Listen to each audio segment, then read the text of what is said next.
محمد مصطفیٰ آئے بہار اندر بہار آئی محمد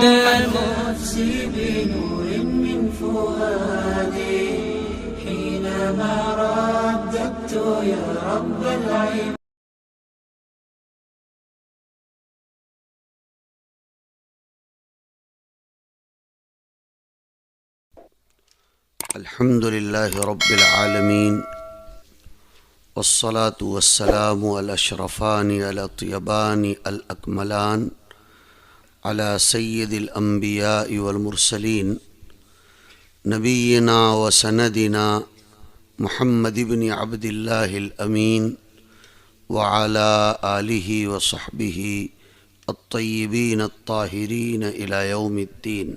أما بعد، فأعوذ بالله من الشيطان الرجيم. بسم الله الرحمن الرحيم. إن الذين يتلون كتاب الله وأقاموا الصلاة وأنفقوا مما رزقناهم سرا وعلانية يرجون تجارة لن تبور ليوفيهم أجورهم ويزيدهم من فضله إنه غفور شكور. وقال تعالى: ثم أورثنا الكتاب الذين اصطفينا من عبادنا فمنهم ظالم لنفسه ومنهم مقتصد ومنهم سابق بالخيرات بإذن الله ذلك هو الفضل الكبير. صدق الله مولانا العظيم. وعن سيدنا عثمان بن عفان رضي الله تعالى عنه قال: قال رسول الله صلى الله تعالى عليه وآله وسلم: خيركم من تعلم القرآن وعلمه، أو كما قال عليه الصلاة والسلام. صدق رسوله النبي الأمي الكريم. گرامی قدر رفیع المرتبت حضرات علماء کرام، بالخصوص حضرت مفتی صاحب، حضرت شیخ الحدیث صاحب، دیگر موقر علماء کرام، بھائیوں، دوستوں اور بزرگوں، اولاً میں ان 10 تکمیل حفظ کی سعادت سے بہراور ہونے والے طلبہ عزیز، ان کے والدین، ان کے اقرباء، ان کے اعزاء، ان کے اساتذہ اور ان کے مدرسے کی انتظامیہ اور ان کے سفر تکمیل حفظ قرآن کے دوران کسی بھی اعتبار سے معاون بننے والے سبھی احباب کو تہہ دل سے مبارکباد، نیک تمنائیں اور ان کے تابناک مستقبل کے لیے دل سے دعائیں پیش کرتا ہوں. اللہ رب العزت جیسے اپنے فضل و کرم سے ان بچوں کے سینوں میں قرآن کریم کے الفاظ کو سمانے پر، محفوظ کرنے پر قادر ہے، ان بچوں اور ان کے رشتہ داروں، بالخصوص ان کے والدین اور ذمہ داروں سے بہت عاجزانہ التماس ہے کہ کوشش اس کی جائے کہ یہ بچے حفاظ قرآن کے ساتھ حاملین قرآن، صاحبین قرآن اور عالمین قرآن بنے، اور واقعتاً اللہ رب العزت کا یہی منشا اور یہی چاہت ہے. میرے بھائیوں، ان بچوں کا اپنے سینوں میں قرآن کریم کو محفوظ کر لینا گویا ان کا اپنے سینوں کو قرآن کریم کے صفحات پر محفوظ کر لینا ہے.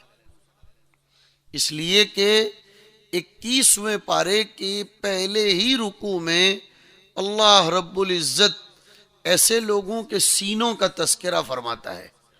چنانچہ ارشاد باری تعالیٰ ہے: بل هو آیات بینات فی صدور الذین اوتوا العلم.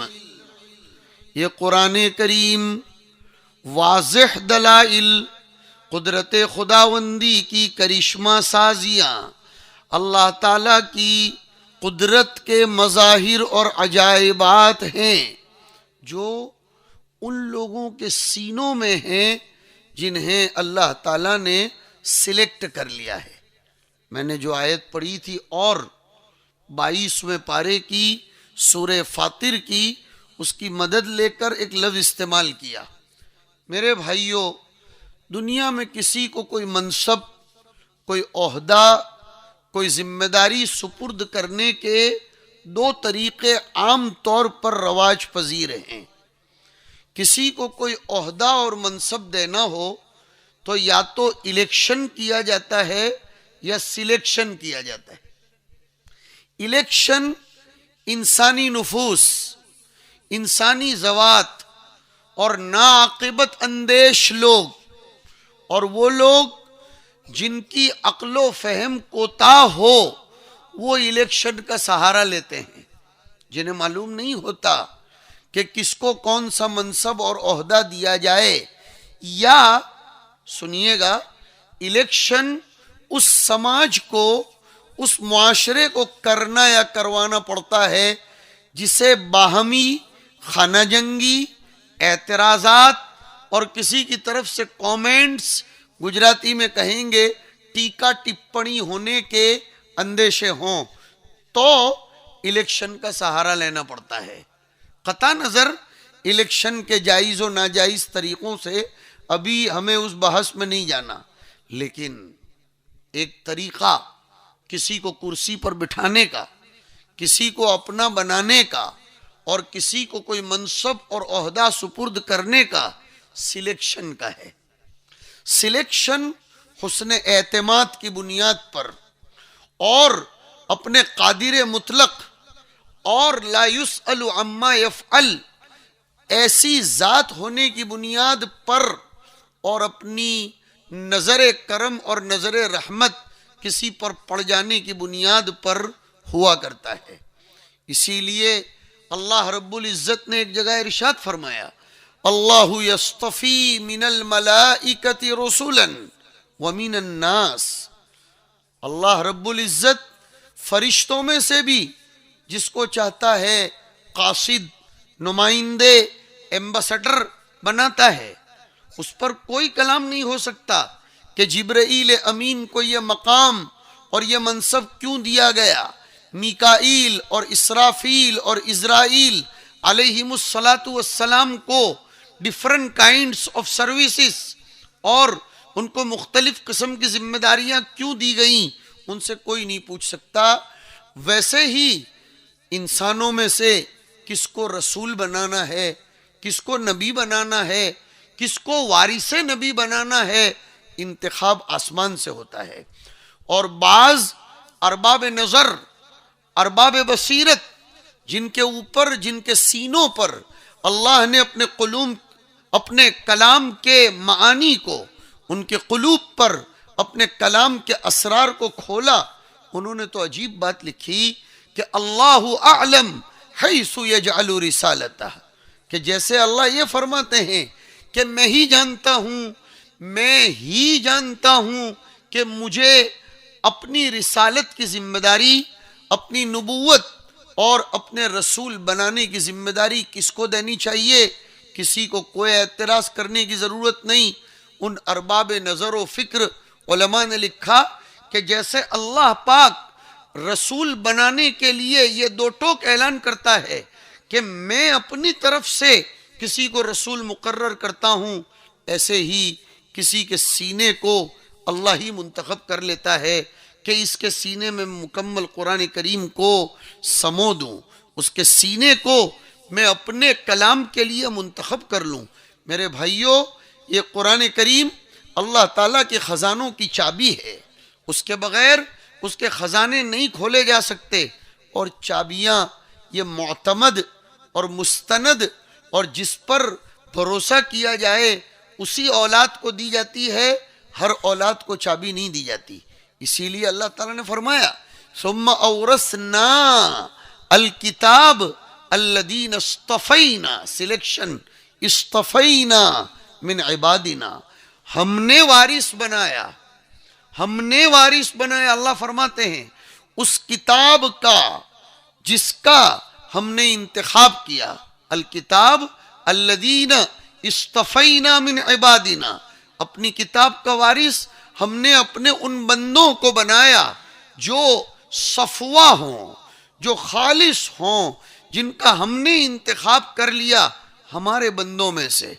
اور میرے بھائیوں، عجیب عجیب لفظ کا انتخاب ہوا ہے۔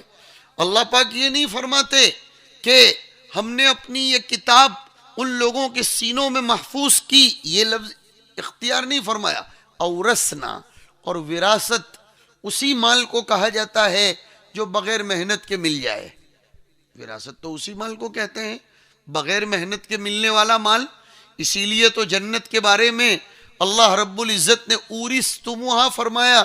یہ الگ بات ہے کہ انسانوں کی حوصلہ افزائی کے لیے بما کنتم تعملون کا آگے اضافہ فرمایا، ورنہ مجھے اور جن کے والد کا انتقال ہو گیا ہو، اللہ تعالیٰ سب کو غریق رحمت فرمائے، لیکن وراثت میں جو مال ملتا ہے اس میں اپنی محنت، اپنے کسب اور اپنے کسی بھی اختیار کو کوئی عمل دخل نہیں ہوتا، نہ اپنی محنت کو نہ اپنے اختیار کو۔ اگر کوئی لڑکا اپنا اختیار استعمال کرے تو دوسرے لڑکے سے زیادہ وراثت لے لے، یا اگر لڑکیاں اپنا اختیار استعمال کرے تو ماں بچیوں کی طرف بچے کی شادی کے بعد زیادہ مائل ہو جاتی ہے۔ میں معاشرے کی ایک دکھتی رگ پر بھی ایک سطر میں اچھی روشنی ڈال چکا ہوں، خدا کرے کہ کسی کو سمجھ میں آئے، چونکہ خواتین بھی شاید سن رہی ہوں گی کہ مائیں لڑکوں کی شادیوں کے بعد لڑکیوں کی طرف زیادہ مائل ہو جاتی ہیں، اس لیے کہ انہیں اپنی محبت میں شرکت کرنے والی بہو کی شکل میں ایک ذات گھر میں نظر آ جاتی ہے اپنے خود کے زعم کے مطابق۔ تو اگر اختیار سے وراثت ملتی ہو، بندوں کے اختیار کو وراثت میں دخل ہو، تو باپ کے مرنے کے بعد ان بچے بچیوں کی ماں یہ فیصلہ صادر کر دے کہ نہیں، ماری پوئری نے ودھارے ملوج ہوئے કેમ કે મરનારાની બીવી હું છું ને માં તરીકેનો સર્વ અધિકાર હું જ વાપરીશ, નહીં। وراثت کی تقسیم میں کسی کو کوئی اختیار نہیں، کسی کے کسب کو، عمل کو، دخل کو اور اس کی کوئی فکر و نظر کو کوئی دخل نہیں۔ وہ اللہ تعالیٰ کا فضل ہے، وہ اللہ کا عطیہ ہے۔ اور ہمارے استاذ الاساتذہ، ہاں، حضرت مفتی احمد بیمات صاحب نور اللہ مرقدہ، ہم لوگوں کو ایک مرتبہ ہدایہ آخرین کے سبق میں یہ جملہ ارشاد فرما گئے تھے کہ اگر کسی کو وراثت ملتی ہے، چاہے زیادہ ملے چاہے کم ملے، اسے وراثت لے لینی چاہیے، اس لیے کہ وراثت عطیہ خداوندی ہے، یہ فضل خداوندی ہے۔ وراثت کو لے لینا چاہیے۔ وراثت معاف کرنا، وراثت سے اعراض کرنا، وراثت نہ لینا، یہ شریعت کے منشے کے خلاف ہے۔ ہاں، آپ لے لیں اور اس کے بعد پھر آپ کو جو سمجھ میں آئے، لیکن وراثت کو اللہ کا عطیہ سمجھ کر اور اس کی نعمت سمجھ کر لینا چاہیے۔ بات یہ چل رہی تھی کہ وراثت یہ اللہ کا عطیہ ہے، یہ بغیر کسی ارادے اور اختیار کے، بغیر کسی عمل اور کسب کے انسان کو میسر ہوتی ہے۔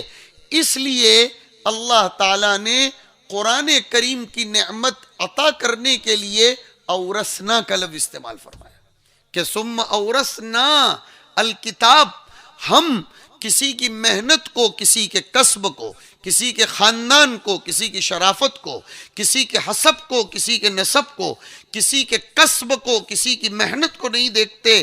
ہماری نظر جس پر پڑ جاتی ہے ہم اس کو اپنی اس قرآن کریم کی دولت سے بہراور کرتے ہیں۔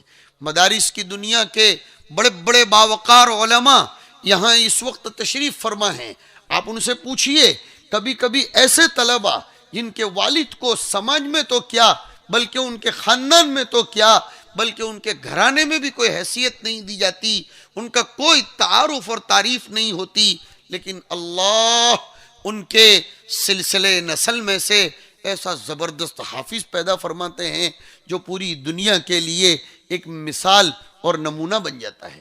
اور حضور پاک علیہ الصلاۃ والسلام کا ارشاد ہے ان اللہ یرفع بہذا الکتاب اقواما ویضع بہ آخرین. مجھے اس وقت ابن ماجہ کے حوالے سے ایک روایت یاد آ رہی ہے کہ حضرت عمر ابن خطاب رضی اللہ تعالیٰ عنہ اپنے دور خلافت میں اپنے زیر اقتدار ایک علاقے کے گشت کو تشریف لے گئے.